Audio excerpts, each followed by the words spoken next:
Now while you're watching this video, please remember to like, share this video, subscribe to my channel and click the bell icon for notifications of future videos. Thank you. Well, hello there, welcome back to my channel, guys. Yes, so today, as you can see, I have for you yet again another exciting video. Right now, as you can see, the title of this video is Seventh-day Adventists Most Inconsistent Sabbatarian Argument, Isaiah 66 verse 23. Now I read Isaiah 66 verse 23. This had been a requested video for quite some time now from my subscribers. Right? Quite a few persons have asked me to explain Isaiah 66 verse 23.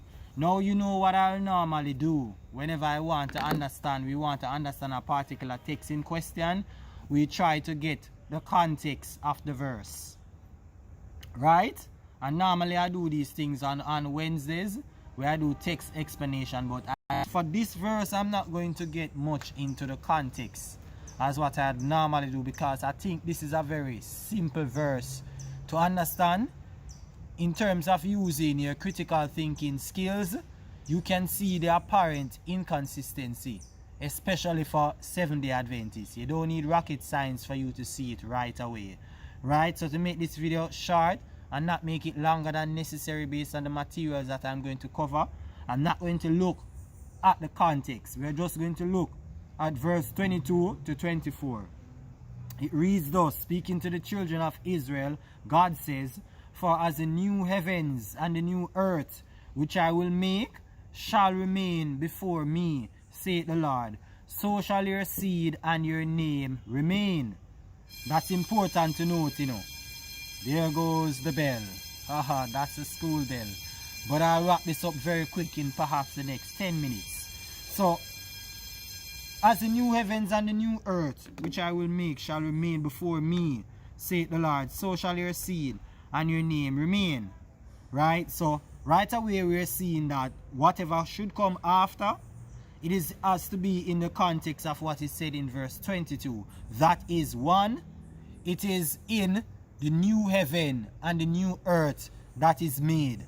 Right? So in the new heaven and the new earth that is made, verse 22 says, "It shall come to pass that from one new moon to another, and from one Sabbath to another, shall all flesh come to worship before me." And when this happen, verse 24. Right, so to make this simple, because I don't want to make this longer than necessary, I'll have to go deep into verse 24, which I don't want to. Right? Let me just stick to verse 23 alone. One new moon to another, one Sabbath to another. Revelation tells us, right, that there will be no night in the earth made new. There won't be any sun. The Lamb will give it light, right? So you won't have night and day. Night was initially made for persons to rest, you know, right? And you won't have night and day because we will have a glorified body. We will be like the angels, immortal beings. We won't have this weak flesh anymore, so there won't be any need to sleep. Therefore, you won't have night. Right? There'll be no need of the sun either. The sun was made for to be light for day, and the moon light for night. The fact that you won't have time won't be anymore, because by then you will be on the precipice of eternity. So you won't have time anymore. So the fact that there won't be any sun, any moon to give you to calculate 24-hour period, there is no way the text can mean that you will have a literal cyclical weekly Sabbath. There is no way the text could possibly mean that, and this is just common sense alone. Right? And so J. Gill's commentary on this, right, is where he's basically saying that this could mean the Sabbath spoken of there, it is the eternal Sabbath, the Sabbatismus of Christians that we are expected to receive in the earth made new. I have a video specifically titled The Sabbatismus of Christians, where I break down Hebrews 4, where it's telling you about the rest, the future rest that Christians will enter into. This is the Sabbath that we'll experience. So when it says from one Sabbath to another, it doesn't mean a cyclical Sabbath. It means that we will have an endless Sabbath, Sabbath to Sabbath, a never-ending Sabbath. right? So when it says from one new moon to another, it means every day of the month, not necessarily a single day in the month or so forth, but rather every day we will have this.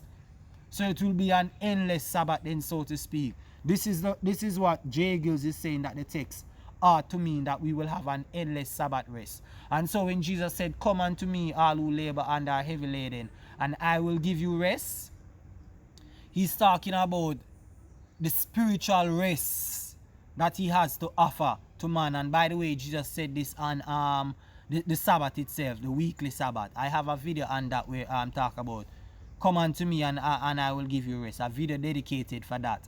You can go check it out, right? So Jesus deliberately said, "Come to me and I will give you rest." Why? Because he wanted them to understand he is the one, right, that the Sabbath part, the weekly Sabbath party to. He is the one that can give you the rest that the weekly Sabbath was foreshadowing. Hence why in Colossians 2 verse 16 to 17, Paul likened the Sabbath as a shadow, whereas the reality is Christ. So the Sabbath is a shadow of Christ, right? Go check out my video on Colossians 2 and the Sabbath. I did mention that also, that the weekly Sabbath foreshadowed, right, the body Sabbath, which is Christ, right, through whom we have that spiritual Sabbath, right, through whom we have that spiritual Sabbath. So Isaiah is basically telling you that we will have, in the earth made new, we will have an endless Sabbath rest.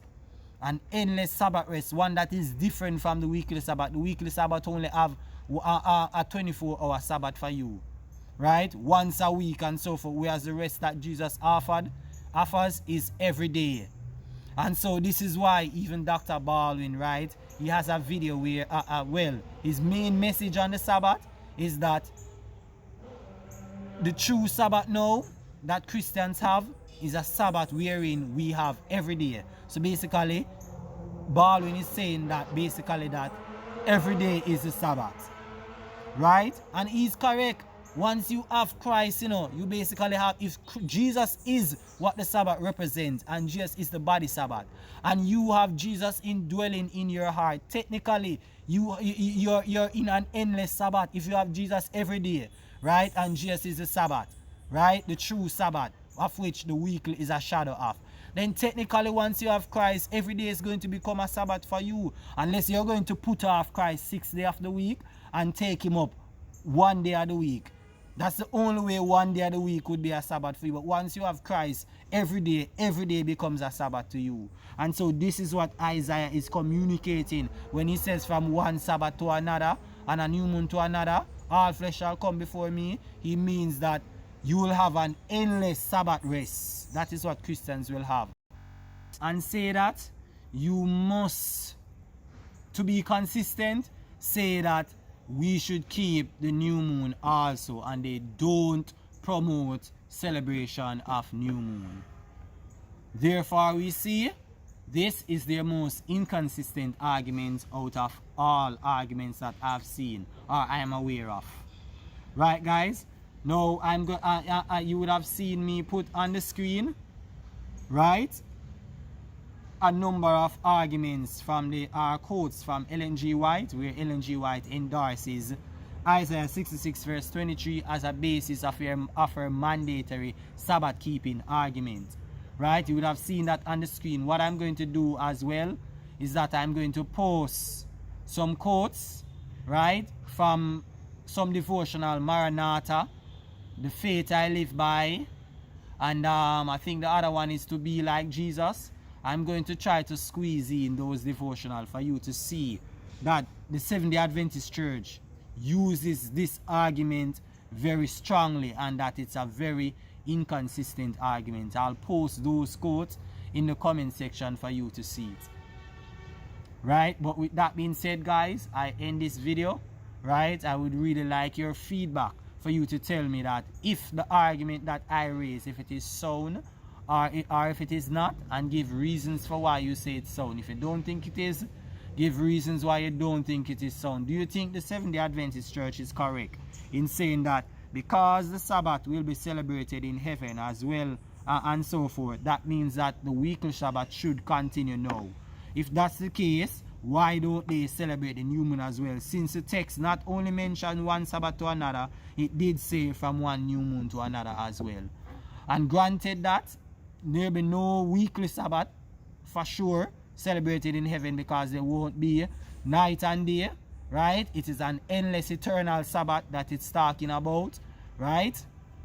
They say that we should still keep the weekly Sabbath, right? We say that the weekly Sabbath foreshadowed the eternal Sabbath, right? And because the weekly Sabbath is a shadow and Christ is revealed, according to Colossians 2 verse 16, we don't need to keep the shadows anymore. They say that the weekly Sabbath mentioned in Colossians 2, it is not the weekly Sabbath, it is other Sabbaths, because they are aware that if it is the weekly Sabbath, right, then it would mean that it's a shadow and one that we don't have to pay attention to anymore, right? This is what they say. However, I disprove this in Colossians 2:16, my video on that, you can check it out.